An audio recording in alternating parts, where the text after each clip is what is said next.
Welcome. So the topic we will be discussing in this lecture is vector computation.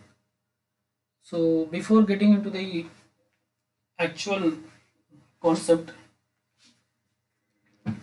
let us try to understand first of all what is meant by vector computation. Vector computation means performing some operations on vectors. Okay, what is a vector?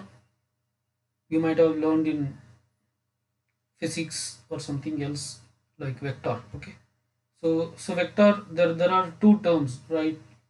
One is a scalar, the other one is a vector, right? We say there is something called as scalar, and there is another quantity which is called as vector. Okay, so vector scalar means it has only a one entity, right? It has only one entity. Okay, whereas in a vector you have more than one entity. You'll have more than one entity. Okay, so in the sense you can say that array is also a vector. Okay, array is also a vector because array contains what? Array contains more than one element. If you have an array a of 10, it is a single array, but it is not having one element, it has 10 elements. Okay, so maybe like this it may have so on and so forth up to 10 elements. Okay, so this is actually a vector, right?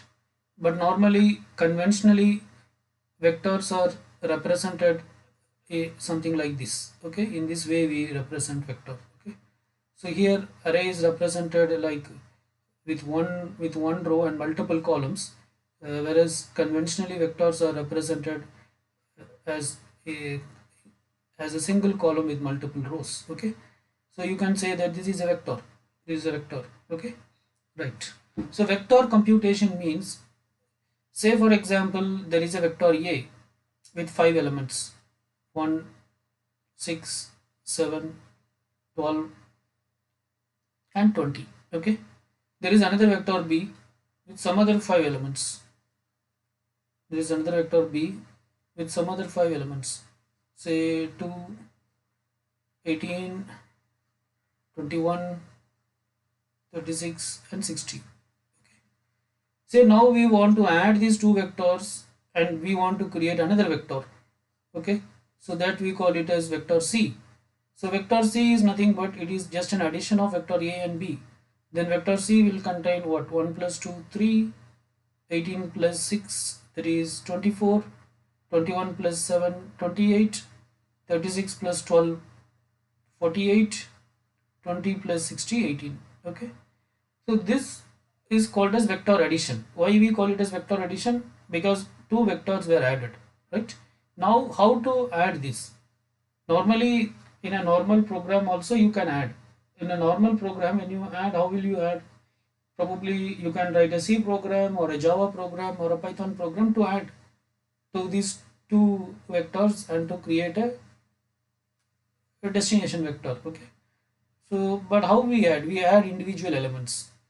We add individual elements which is called a scalar. We take each scalar quantity and we will add, like this 1 and 2 will be added and this 3, then 6 and 18 will be added, 24 will be created, then 7 and 21 will be added, the result 28 will be created, then 12 and 36 will be added, and then 20 and 60 will be added. Okay, so this is actually, even though these are vector, this type of addition is actually a scalar addition. It's not a vector computation, it is a scalar computation. Okay, but there are computers which can process this vector as one entity.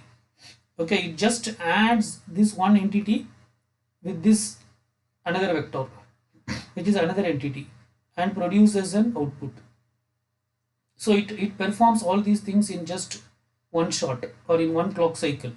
Okay, whereas if you use a normal general purpose computers, for each operation if you take one clock cycle, then it will take 5 clock cycles to complete this addition, because there are 5 elements or 5 sets of scalar quantities to be added.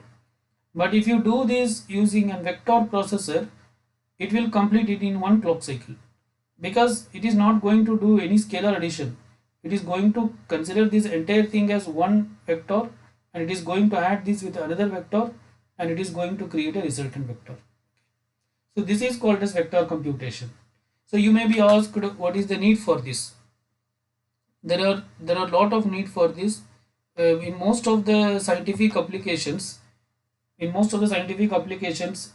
this kind of data will be available, which are called as vector data. And here we have discussed vector with 5 entries, each vector with 5 entries, but each vector may contain hundreds or thousands of entries, and one vector should be you may have to process these vectors as a whole stretch, as a bundle. Okay, and if you apply scalar computing there, then then this processing speed will be very low. Okay, so that is the requirement, or that is the motivation behind learning this topic, vector computation. Okay, or even if you take an image, what is an image? An image is nothing but a collection of pixels. If you take any image is a collection of pixels. Okay, so there is a separate course called as image processing, where where you'll be learning like what is an image, how to improve the clarity of this image, if this is dull, how to improve it, or if there are some damage in the image, how to remove those damages. So in image processing also, normally there will be lot of operations which will be done on the image. Okay, so there also you cannot apply scalar computation. If you apply scalar computation, then then the processing speed will be very slow. So you may want to even merge two images, and you want to create a resultant image. Okay, so in that case, what is more appropriate is vector computation, right? So this is the brief introduction to vector computation. So with this, let us start. So there is always need for computers to solve mathematical problems of physical processes. Okay, that is, physical process means that is the processes which are appearing in the nature. People always want to study the nature. Okay, that is existing from, what do you call, how long, since when humans were there in the earth. Okay, so people want to learn how the nature behaves. So with the advent of computers, people want to take the advantage of computers, and through that they want to understand the behavior of the nature. Okay, but if you want to understand the behavior of the nature, then for that you have to collect huge amount of data, and you have to process huge amount of, and you have to perform lot of processing. All these involves heavy mathematical tasks. Okay, so these are some of the examples: aerodynamics, seismology, meteorology, atomic, nuclear and plasma physics. These are some of the areas where a lot of mathematics were involved, and precision is more accurate here. They need very accurate results. Okay, it is not that some approximate result will do, no. And also it involves lot of floating point arithmetic operations. Okay, so these type of applications are generally can be called as continuous field simulation. Field simulation means what? Simulation means it's a model of a real-time environment. So whatever happening in the real time, they create a simulated environment of that, and those scientists will be learning, or they will be trying to understand the behavior of the nature through this simulation. And all these things involves a lot of mathematics, and high precision is required. Okay, so conventionally supercomputers is used for these tasks. So normally this will be done by supercomputers.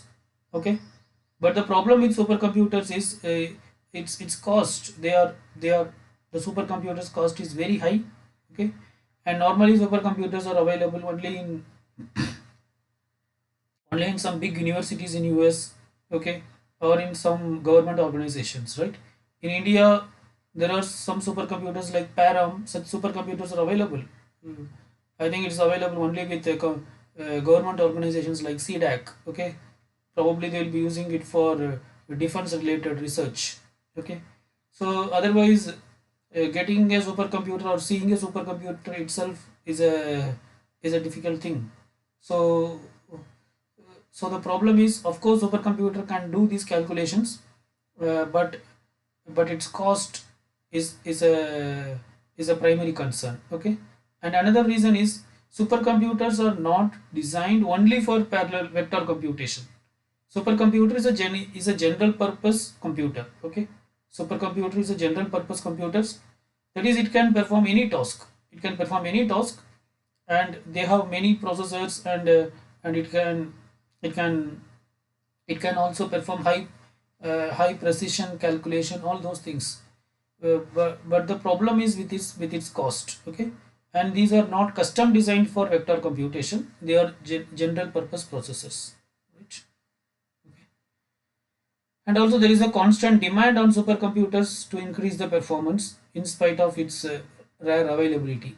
Okay, so here comes array processor or vector processor. So here comes array processor or vector processor, which are designed to address the need of vector computation. Okay, so these vector processors or array processors, what they do in the sense, they are specifically designed to work on vectors. Okay, these processors are custom designed. You can say that these processors are custom designed to work on vectors, whereas normal processors, they work on scalars, whereas these processors are custom designed to work on vectors. Okay, and these processors can be configured as a peripheral device in a normal computer. Say for example, already you have a computer, okay, which is a normal computer, right? And now you are doing some research or something, and that demands lot of vector processing. Without vector computing, you cannot do anything. Now you cannot go for a supercomputer. Okay, supercomputer may cost several crores. Okay, so what you have to do, you can just purchase array processor. Array processors are peripheral devices, remember. So inside the motherboard there are some slots. These slots are called as PCI slots or ISI slots. So using these slots, to these slots you can connect the array processor. As a peripheral device you can connect. Okay, now if any high computation tasks which involves vector computation, where more where one or more vectors has to be processed, in such cases those high computer high com those jobs which demand high computation, that will be just transferred to these array processors. These are array processors which are connected as peripheral devices, and this will take care of that, and this can do it in no time, right? Okay, so the topic we are going to discuss in this lecture is about array processors or vector processors, right? So this is the reason why array processor comes into picture, because for performing such mathematical calculations, which requires high precision and such huge mathematics, you cannot go for supercomputers because of its cost. So we have array processors which are custom designed to for vector computation, and they can be configured as a peripheral device in a normal computer, right? Okay, so this is a typical example, like how an vector addition works. So if you perform, so there are two vectors. This is a vector A, this is vector B, and we want to add these two vectors, and we want to create a resultant vector C. Now if you use scalar addition, you have to use how many operations? 1, 2, 3. You have to use 6 individual operations. But when you perform vector addition, it is just one operation. This is one vector, this is one vector. Just these two vectors will be added, and the resultant vector will be created. Okay, so that is what will be done by a vector processor or an array processor. So now let us try to understand the difference between scalar processing, vector processing, and parallel processing with an example. We are going to discuss three things. What are the three things? We are going to discuss about scalar processing, vector processing, and parallel processing. Okay, so this example is on matrix multiplication. So I guess you remember the logic for matrix multiplication. So if the let us assume that the matrix A contains n rows. Okay, the matrix A contains n rows. Okay, we are not bothered about it columns. Say it contains C1 columns. Okay, say the matrix B contains n columns. Okay, or let us say all matrix contains n in both the matrix contains n rows and n columns. Okay, Now the resultant matrix C will have n rows and n columns. Okay, right? Are you getting? Otherwise, if you want me to be more specific, if matrix A contains R1 rows and C1 columns, okay, row into column, right?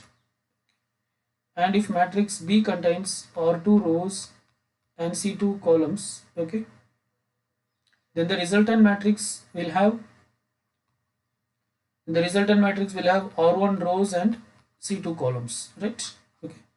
So the number of columns in the first matrix should be equal to number of rows in the second matrix. Okay, right? So fine. So if the matrix A contains this n into n rows and n columns, and B contains n rows and n columns, then the resultant matrix there will be n rows and n columns. Okay, and what is the logic? The logic is something like this. If you write a for loop, if you write a equivalent C coding, how it will be? The equivalent C coding for matrix multiplication, how will you write it? Just a minute.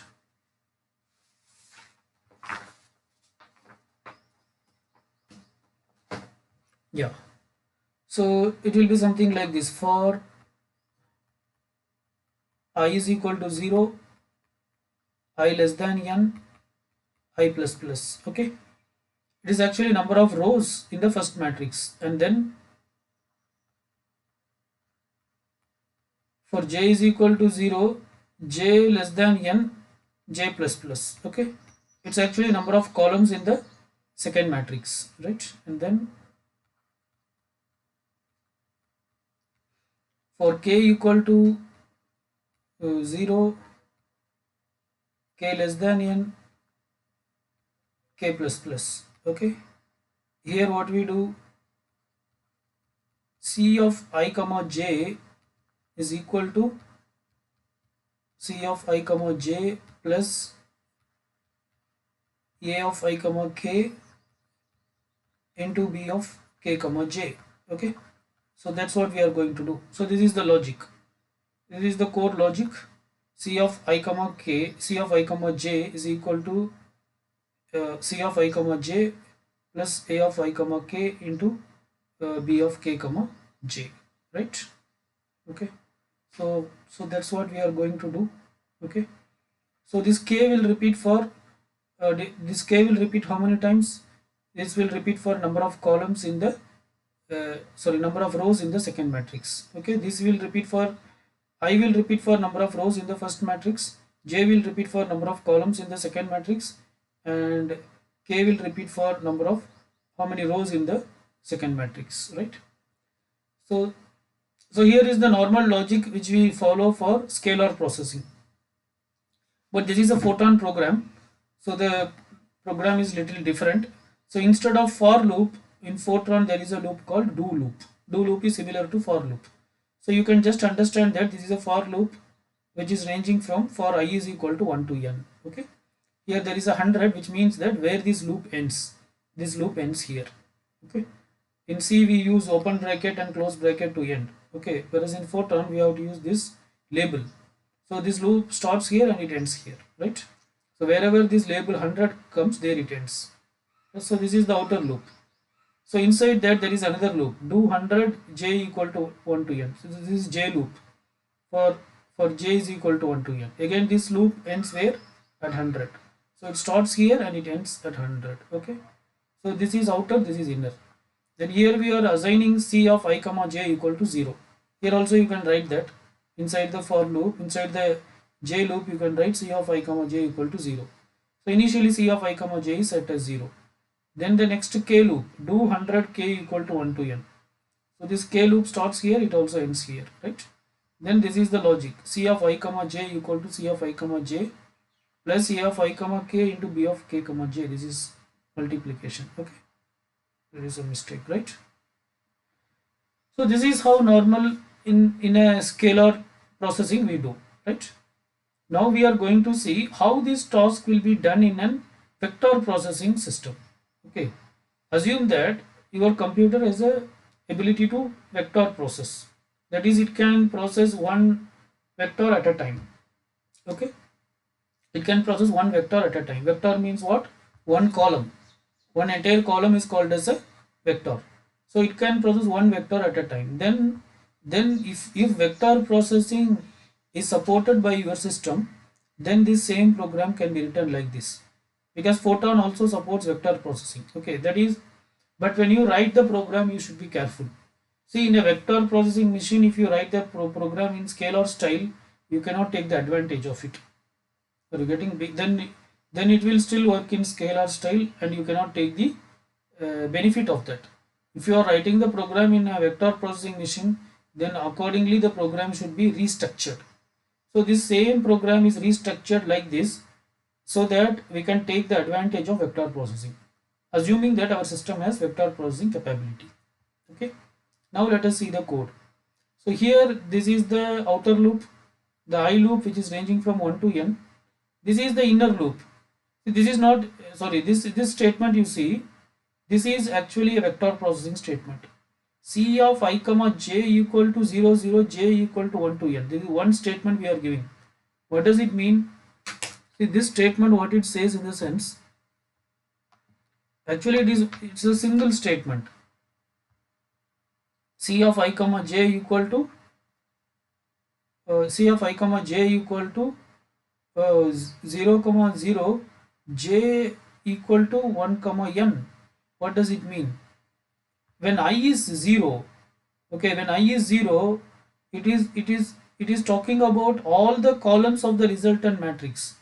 All the columns of the, when I is 0, it refers to, sorry, when I is 0, it refers to 0th row. Okay, I is 0, it refers to 0th row. Let us assume the resultant matrix contains 4 columns. The resultant matrix contains 4 columns. So n is what? 4.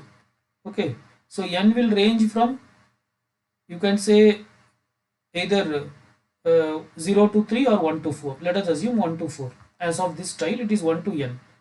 In C, we go from 0 to n minus 1, but here it is given as 1 to n. Okay, so when I is 1, when I is 1, this loop, what it is doing? C of I comma j equal to 0 comma 0, j equal to 1 to n. Then this entire row, it will be filled with 0. It will be filled with 0. Are you getting? Because I is 1, then j ranges from what? 1 to n. So first time j will be what? 1 comma 1, 0. Then 1 comma 2, 0. 1 comma 3, 0. 1 comma 4, 0. But this is not doing individually. For explanation, I am telling 1 comma 0, 1 comma 1, all those things. But actually this is done as one instruction. It's not, there is no repetition here.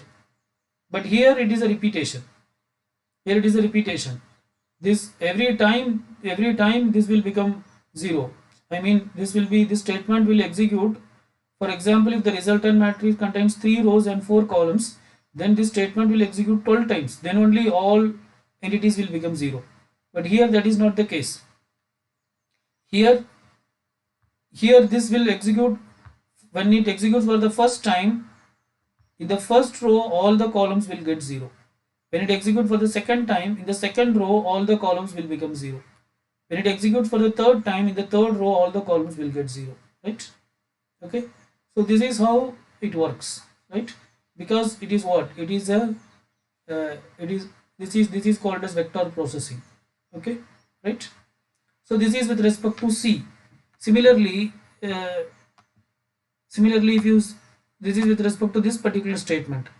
Okay, so next statement you see, do, again there is a do loop, do k is equal to 1 to n. Now the k loop is repeating for 1 to n. Again here we are writing C of I comma j equal to C of I comma j plus A of I comma k into B of k comma j. Again we are saying j equal to 1 to n. So j equal to 1 to n means what? When I is 0, when I is 1, at one stretch, it is going to calculate the result of all these things. It is going to calculate this value, it is going to calculate this value, it is going to calculate this value. Are you getting? Right? Similarly, when I is 1, this will be calculated.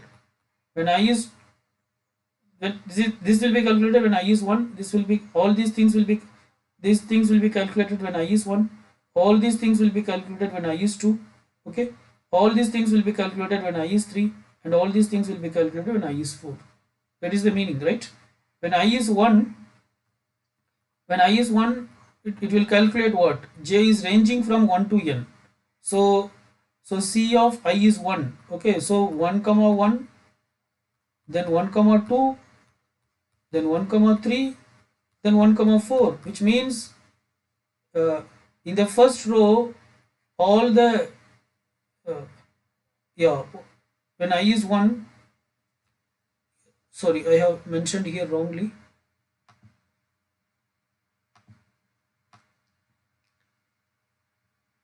Okay, it is not the entire column, it is going to calculate one row, it is going to calculate one row. Okay, so initially all these are 0, 1 2 3 4.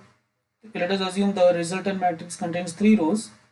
So when I is 1, when I is 1, it is going to calculate this value. Okay, say, so this value is what? C11 in the resultant matrix. This is C12, this is C13, this is C14. Okay, because I is same 1, but C is changing, but all these are calculated in one stretch. Are you getting? Because it provides vector computation.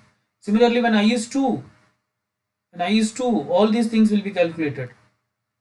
Which one? C21, C22, C23 and C24. When I is 3, these things will be calculated. 31, C32, C33 and C34. Right? Okay. So this is how vector processing works. So now, so if you in scalar processing, it needs how many computations? 12 computations. For each one there is one computation, but when you use vector processing there is only 4 computations. For each row there is only one computation.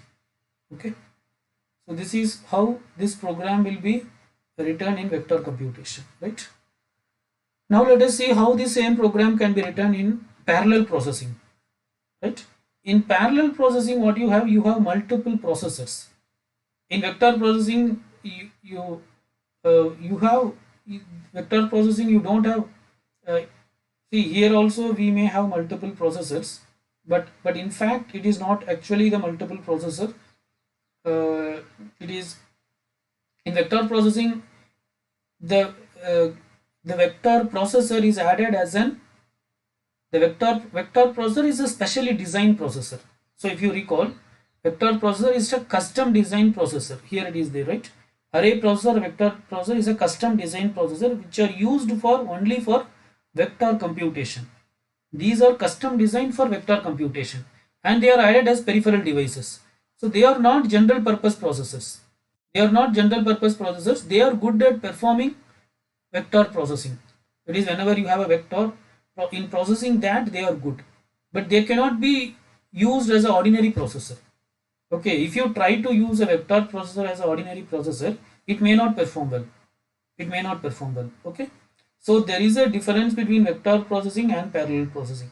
Parallel processors are general purpose processors. These are general purpose processors. Okay, right?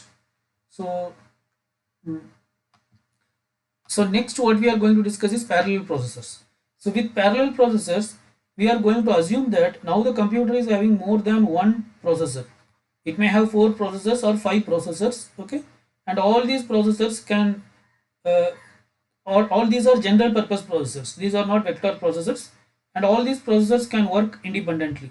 Okay, in that context, so if the system is having more than one processor and if it has a parallel processing ability, okay, then how this program can be written using again Photon. So now if you see, in the outer we have this do, first we have this loop j loop. First we normally first we have I loop, but here it is quite different. First we have j loop. For do 50 j equal to 1 comma n minus 1. So where is this 50? This 50 is here. So it means that this loop ends here. This loop ends here, right? And this loop is repeating for how many times? N minus 1 times. It is not repeating for n times. Okay, so if n is 5, okay, let us, as usual, let us assume that A matrix size is n cross n and B matrix size is also n cross n. So the resultant matrix size is also n cross n. Okay. So if n is n is 5, okay, or if n is 5, then then the outer loop will execute for 4 times because it is n minus 1. Okay. And inside this loop what we are doing, fork is used for what? In Linux we have learned fork is used to create a child process. Fork is used to create a child process. So it fork 100, so it will create a child process, and this child process will start executing from line number 100. Are you getting? It will create a child process, and this child process will start executing from line number 100. So this loop will execute for how many times? N minus 1 times. So how many child process we are creating? N minus 1 child process we are creating. So these three statements, what it will do, it will create n minus 1 child processes. So if n is 5, this will create 4 child processes. It will create 4 child processes. Okay, right? So it creates 4 child processes. Okay. Now each child process will execute this. See, each child process will execute this. Okay. What is here? Do 200 I equal to 1 to n. So 200 starts here, it ends here. So now here I loop is here. I is equal to 1 to n. C of I comma j equal to 0, 0.0. That is, each j loop will execute this separately, right? Because I mean each child corresponds to j loop. Each child corresponds to the j loop, and so there are n minus 1 child process. All these n minus 1 child process will execute this part. Okay, and they will set the respective j as 0.0, and then there is a k loop. Do 200 k equal to 1 comma n. C of I comma j equal to C of I comma j plus A of I comma k into B of k comma j, right? See here how it works in the sense, say let us assume that again, say the resultant matrix contains 4 rows and 3 columns. Okay, sorry, 3 rows and 4 columns. So initially it is nothing. Okay, even the 0 is not there, so now let us see how 0 is filled first in the resultant matrix. That part let us try to understand. That will help us to know how it works. See here, there are n minus 1 child processes were created. Okay, so n is what? Number of columns. So here what is the number of columns? Here we are assuming that there are 3 rows and 4 columns. So the number of columns is 4. So n is equal to 4. If n is equal to 4, this loop will repeat for how many times? 3 times, because it is n minus 1. So it is going to repeat for 3 times. Okay, right? It's going to repeat for 3 times, right? But remember one thing, after repeating for 3 times, see this for loop will repeat for 3 times. So it is going to create 3 child process. It is going to create 3 child process. After repeating up to n minus 1, where it will come? Control will come down. Here it will come. Okay, and then it will set j equal to n. So j equal to, at that point what will be j? At that point what will be j? J will be 4. Okay, because already that outer loop has repeated for 3 times. That is, it has gone up to n minus 1. N minus 1 is 3. So when it, after coming out, after 3 it won't continue, right? It will come out, it should come out. So j will become 4, right? When j becomes 4 also, this will execute. Here we are not stopping, this will execute. Okay, so this is the parent process. When j equal to n, at that time, this is the parent process. Parent process also execute the same thing, but apart from the parent process, there are 3 child process. They are also going to execute the same thing. Okay, right? Now let us see what the first child is going to do. So first child, when it is coming here, its j value will be 1. Its j value will be 1. Okay, and what it is going to do? Do 200 I is equal to 1 to n. So this loop is going to repeat for, its j is 1 for the first child. This is child 1. Child 1 means j is 1. Okay, when j is 1, child 1 is created, right? So, and it is going to repeat the this I loop for n times. What is n? Okay, this n is, let us assume it is uh, okay, or let us assume this also 4. Okay, 4 rows, right? N is 4. Okay, so it means the number of rows is 4. It is going to repeat for 4 times. Okay, but j is 1. J is 1, remember. Now what we are setting, c of I comma j equal to 0. So what is I? I is 1. I is 1. J is also 1. So 1 comma 1 is equal to 0. Now this location will become 0 just. Okay, then another loop. Do 200k equal to 1 to n. So now k loop is coming. So here we have I loop. Okay, now k loop is coming. K loop is also repeating for n times. Okay, then for k loop what we are calculating, c of I comma j. So what is I? I is 1. What is j?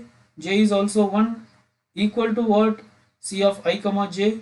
What is C of I comma j? I comma j is 1 comma 1. So C of 1 comma 1 plus A of 1 comma k. Currently k is 1. Okay, k repeats from 1 to n. Okay, A of 1 comma 1 into B of k comma j. What is k? K is 1. Okay, 1 comma 1. All this will be added, and that result will be stored here. Okay, that is C11 will come here, right? Now again this k loop should complete, right? K loop should repeat for 4 times. So next iteration, what it will calculate? In the next iteration, what it will calculate? Okay, k should repeat for how many times? K should repeat for 4 times, right? So here we are saying do k equal to 1 to n, right? So again it should repeat. Okay, so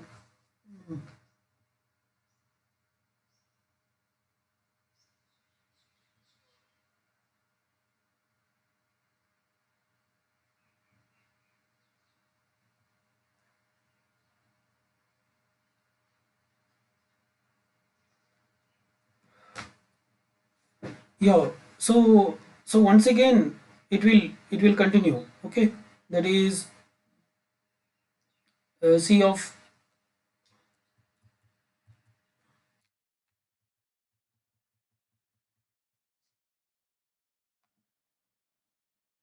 okay, see, just I have elaborated this. So assume we have an array of a of size 4 comma 4 and b of size 4 comma 4. Okay, then the resultant matrix, how will you calculate? This is that first element. This first element in the resultant matrix will be what? It will be a11 into b11 plus a12 into b21 plus a13 into b31 plus a14 into b41, right? Similarly, second element will be a11 into b12 plus a12 into b22 plus a13 into b32 plus a14 into b42, so on and so forth, right? So during this one iteration of the k, it is only multiplying what? A11 into b11. So this k will repeat for how many times? 4 times. Okay, this a11 into b11, that result is now in c11. Okay, so in the next iteration it will be what? C, again it will be c11 only, because I and j are not changing. C11 equal to c11 plus, now this c11 contains what? A11 into b11. Okay, now what it will calculate? It will calculate a12. Okay, I is same. I is same.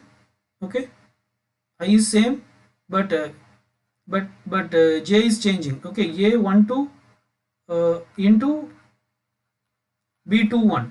Okay, so here I have written wrongly. A12. This is a12. This is a13.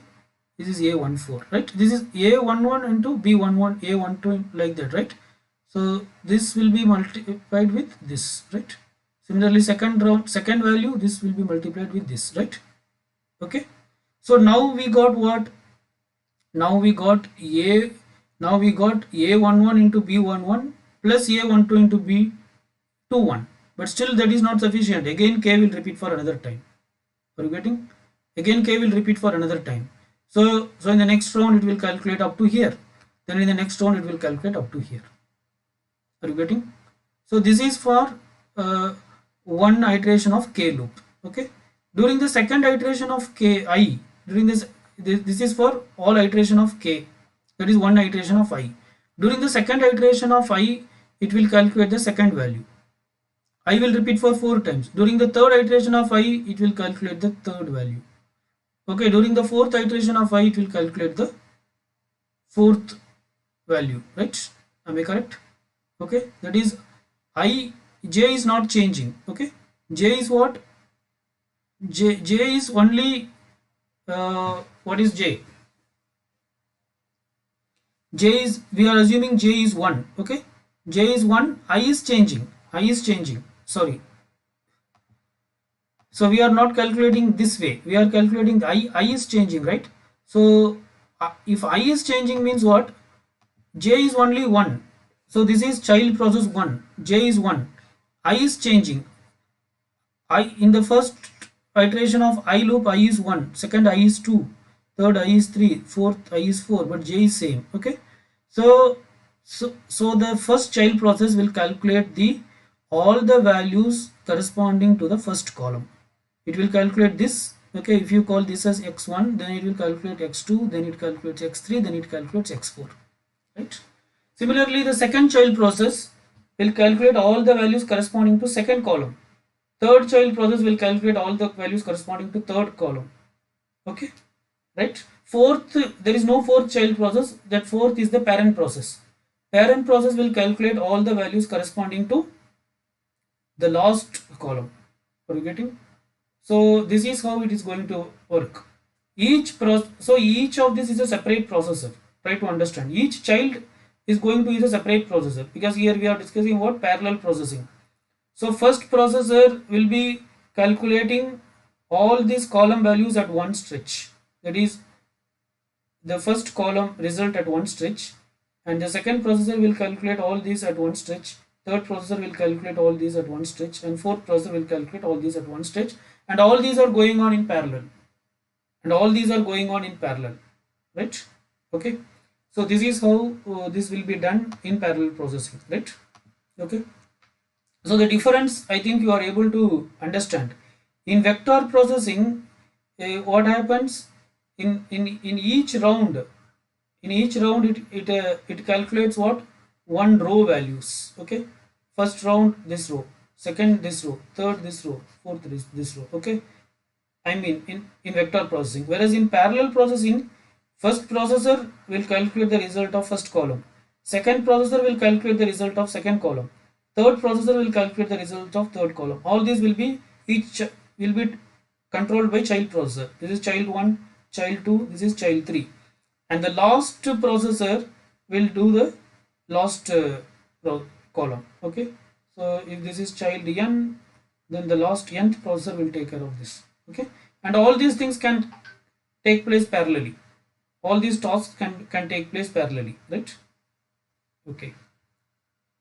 So this is how things works in vector processing and parallel processing, right? Now let us discuss different approaches for vector processing, vector computation. There are generally two approaches. One is called as pipelined ALU. The other one is called as parallel ALUs.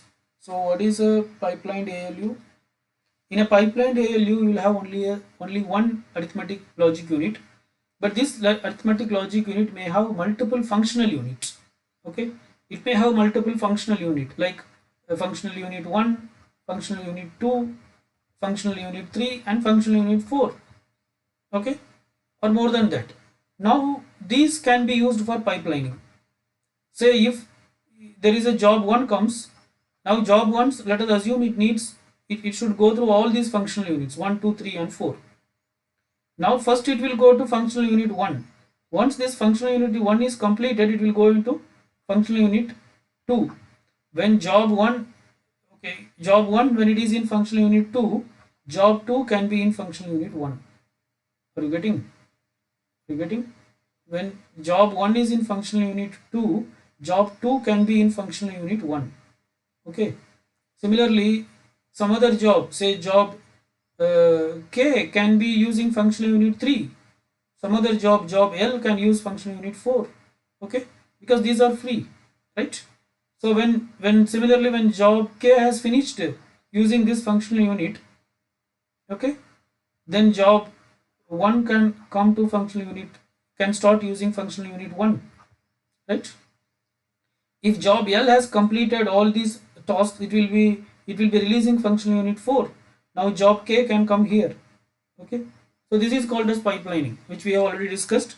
In pipelining, there will be only one arithmetic logic unit, but this arithmetic logic unit may have multiple functional units. So what happens in the sense, this can be used in a pipelined operation to improve the performance. And also another with respect to vector computation, the pipeline, if they have uh, vector registers, if these pipelines are attached with vector input and output registers, so these are not ordinary registers, these are vectored input and output register, okay, then its performance can improve. Okay, say for example, uh, you want to perform a vector operation, which is A is equal to B plus C, where A is a vector, B is a vector, and C is a vector. So it's not scalar. So A contains n elements, B contains n elements, C contains n elements. All these elements you want to add, and you want to add all the elements of B and C and put it in A. This is what you want to do. Now you don't want a normal register which can hold only one value. You want a vector register. So if you have a vector register, if it is a vector register, it can hold n values. Now all the values of A can be kept here. This is another input register. All the values of B can be kept here. Now this pipeline can take it, and according to its convenience, it can process and proceed. Right? Similarly, finally, it will keep the output in the vectored output register. Okay. Right? So this approach is called as pipelined ALU. The next approach is called as parallel ALU. In parallel ALUs, you have more than one arithmetic logic unit. There is only one processor. The system does not have more than one processor. The system has only one processor. There is only one CPU, but there are more than one arithmetic logic unit. So now really you can perform more than one operation parallelly. Okay. Now if you have 3 ALUs, you can perform 3 operations parallelly. But again these 3 ALUs can be pipelined. Again these 3 ALUs can be pipelined. Okay, that we will be discussing with an example. Right. Okay. So let us assume that a typical operation, a typical arithmetic operation, it involves all these stages. It should go through all these stages. So normally in floating point operation, it should go through all these stages. What are they? Compare the exponent, shift the okay, the significant amount of time, add, and then normalize. Okay. So this is with respect to floating point addition or subtraction. All these are required. Compare the exponent. We have to compare the exponent part. Then shift the significant. That is the normal number should be shifted so that the exponent matches. Okay. Then add the significant. That is add the significant part. Then normalize the result. Okay. So these are the 4 stages that should be crossed by an floating point operation. Okay. Now let us see how it will be done through one pipelined ALU and through one parallel ALU. Okay. Okay. So that is what in the previous slide we have discussed, right? Parallel ALUs and pipelined ALU. Now how this will be done in a pipelined ALU and in a parallel ALU, right? So let us assume there is only one ALU initially with respect to pipelined ALU, but let us assume this ALU contains 4 functional units where each can perform one task. There is one unit which can perform compare the exponent. There is another unit which can perform shift the significant. There is another unit which can be used to add the significant terms, and there is another unit which is used to normalize. Okay. So these are the different units we have, and this is the set of you have x and y on which you want to perform this operation, floating point operation. But x and y are not ordinary variables. These are vectors. X is a vector, y is a vector. Okay. Let us assume x contains 100 values and y contains 100 values. Okay. Now what does it mean? We want to perform arithmetic operation on x and y such that xi minus yi I want to store somewhere. Okay, that is x1 minus y1 x2 minus y2, x3 minus y3, up to x100 minus y100. Like this we want to do. Okay. So now, but we have only one ALU. So how are we going to do this effectively? So pipeline comes handy here. So first we take x1, y1. x1, y1 will just go where it will go to the compare stage. Okay. Then after compare it will go to shift stage. Okay. But when x1 and y1 are in shift stage, compare logic is free. So now x2 and y2 can use the compare logic. Okay. And after the second clock cycle, x1, y1 will leave the compare shift stage and they will enter into the add stage. Okay, now during the during the third clock cycle, x1, y1 entered into add stage. Now during the third clock cycle, x2 and y2 can use the shift stage, as shift stage is now free. Okay. Similarly, during the fourth clock cycle, x1 and y1 will leave the add stage and it will go into normalized state. Now during the fourth clock cycle, x2 and y2 can use the add stage, so on and so forth. Okay. So now if you see 4 operations, this is 1, 2, 3, 4, 5. 5 operations are done in how many clock cycles? This is 1, 2, 3, 4, 5, 6, 7, 8 clock cycles. Within 8 clock cycle you are able to complete how many instructions? 5 instructions. Okay. So 6 instructions can be completed in 9 clock cycle. Okay. That is, the difference is only 3. The difference is only how many clock cycles? It is only 3 clock cycles. Are you getting? 7 instructions can be completed in 10 clock cycle. 8 instructions in 11 clock cycles. 9 instructions can be completed in 12 clock cycles. Okay. So if you keep on increase, 100 instructions can be completed in 103 clock cycles. There is no much difference. So when you increase the instructions, you see there is not much difference. 100 instructions you can complete in 103 clock cycles. It is as if you are having it is as if you are doing parallelly, right? 1000 instructions can be completed in 1003 clock cycles.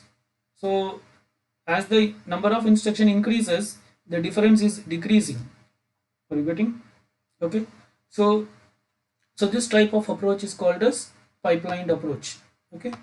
The next is a parallel ALUs. Okay. So with parallel ALUs, so now we have 4 ALUs. Let us assume the computer has 4 ALUs.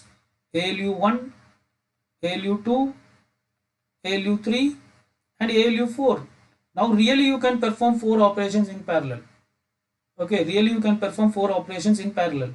So now also assume that we have two vectors x and y. We want to subtract. But x is not an ordinary variable, it's a vector. It contains 100 items, y contains 100 items. These are floating point numbers, we want to subtract it. Okay, large floating point numbers with exponent, all those things. So it has to go through all these operations: compare, shift, add and normalize. Okay. But anyway, we have 4 ALU, right? So what we are doing here, you just observe. Actually, this represents first ALU. Okay, I'll write here. This is ALU1. This is ALU2. This is ALU3. Okay. This is ALU4. Okay. So ALU1 is initially working on which instruction? X1, Y1. Okay. So we have X1, Y1, X2, Y2, up to we have X100, Y100. Up to we have X100 and Y100. So A1 is working on X1, Y1 initially. A2 is working on X2, Y2. A3 is working on X3, Y3. A4 is working on X3, Y4. Okay. Now this is the first clock cycle. You observe here, during the first clock cycle, A1, X1, Y1, X2, Y2, X3, Y3, X4, Y4. For all these four inputs, okay, X3, Y3, X4, Y4. For all these 4 inputs, the first task is done. What is first task? Compare is done. Compare is done. Are you getting? Compare is done. Now during the second clock cycle, all these 4 instructions, X1, Y1, X2, Y2, X3, Y3, all these things will enter into shift stage. All these things will enter into shift stage. Okay, now this compare stage is free. Please understand this. Here not only we are using parallel processing, we are using parallel processing with pipelining. Okay, we are not going to leave the advantage that we are going to get with pipelining. So we are going to use parallel processing and pipelining, right? So we are going to use parallel processing and pipelining. See this, how nicely it is designed. See, during one clock cycle, all these uh, instructions x1 y1 x2 y2 x3 y3 x4 y4, they completed the compare stage, so they are moving to shift stage.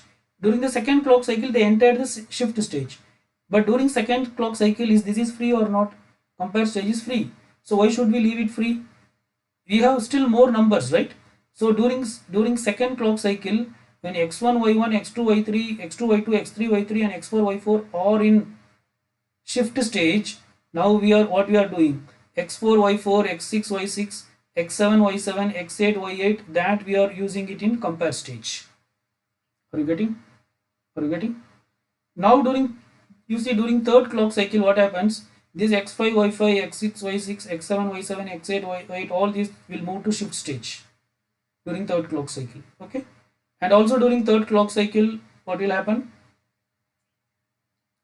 this x1 y1 to x4 y4, they will move to add stage. Okay, now compare is also free, shift is also free. Okay, now who will use compare? Now compare can be used by x9 y9 to x12 y12, and shift can be used by x4 y4 to x8 y8. Are you getting? During third clock cycle, shift is used by this x5 y5 to x8 y8, and compare is used by x9 y9 to x12 y12. Okay, see, now you see, now you see the degree of parallelism. See, because here we have 4 ALUs, and each ALU can provide 4 degree of pipelining. Okay, because they have each, I mean each ALU provides 4 stage pipelining. Okay, so there are how many functional units? Each ALU contains 4 functional units. Okay, so now it is as if you have 16 functional units. Totally you have how many functional units? 16 functional units, because there are 4 ALUs. So you have 16 functional units. Okay, so you can see here 12 operations were completed in just how many clock cycles? 4. This is 4, 5 and 6. 12 operations is completed in 6 clock cycles just. Okay, 4 operations completed in, I mean 4 operations were completed in 4 clock cycle. 8 operations were completed in 5th clock cycle. 12 operations were completed in 6th clock cycle. Okay, that is each clock cycle 4 operations is happening. Each clock cycle 4 operation is happening, right? Okay, only so for so in 7 clock cycles, in 7 clock cycles you will be finishing 10 operations. Okay, sorry, in 4 clock cycles 4 operations, 5 clock cycles 8 operations, 6 clock cycle 12 operations. Okay, 6 is 12, so 7th clock cycle another 4, 16 operations will be completed. Okay, right? 8 clock cycles 20 operations, 9th clock cycle 24 operations, so on and so forth. Are you getting? So at that rate it will perform the tasks. Okay, so this type of doing things is called as what? This type of doing things is called as uh, working with parallel processing, right? Here we have 4 parallel processor, and apart from parallel processing we are also using pipelining, right? Okay, so far whatever we have discussed is single control unit. So all these things have only single control unit. With we have discussed with uniprocessor, with pipeline. Uniprocessor is normal case, which is scalar operation, with pipeline ALU and with parallel ALU. Okay, but some see, so far we have not yet discussed parallel processing. In these two cases, this is pipeline, this is for parallel ALU, this is not parallel processing. Okay, of course here in this matrix example we assumed parallel processing, right? But you may also have parallel processing. That is, if you have multiple control units, then that is said to be having parallel processing. So when there are more than one control unit, Control unit is a part of a processor, right? So when you have multiple control unit, you can call it as a parallel processing system. So when there are more than one processors, we can call it as either a multi-processor system or a parallel processor system. So you may ask, what is the difference? The difference is, in a multi-processor system, if you have more than one processor, each processor will do a different job. They cannot coordinate and do a single job. Okay. But in a parallel processing environment, what happens in the sense, when you have multiple processors, all these processors can coordinate and they can do a one job also. But for that, there should be a proper coordination in hardware and software. So this is the difference between multi-processor and parallel processor. In multi-processor also you have different processors, more than one processor, but they cannot do one job in a coordinated way. If you have four different jobs, then you can assign each job to one processor. Let P1 do J1 job J1, let P2 do job J2, okay, let P3 do job J3, let P4 do job J4. Like that you can divide. These are individual tasks. They can do it. Okay. But if you assign for two processors one job, that they cannot manage. But in parallel processing environment, what happens in the sense, you have multiple processors, but you have only one job and you want all these processors to coordinate and to do it. You can do with parallel processing. Okay. That means there should be a proper coordination in the software and at the hardware level. So that is called as parallel processing. Okay. So that's the difference between parallel processing and multiprocessors. So why we are discussing here in the sense, for vector computation you can also use parallel processors, but not multiprocessors, because vector is what? It is only one thing, right? So we want to add A into B, okay, and store it in C. It is one entity. Now this one entity we may want to, if you have multiple processors, we may want to distribute the job to multiple processor, and it should be coordinated properly, right? So that can be done by parallel processors also. Okay.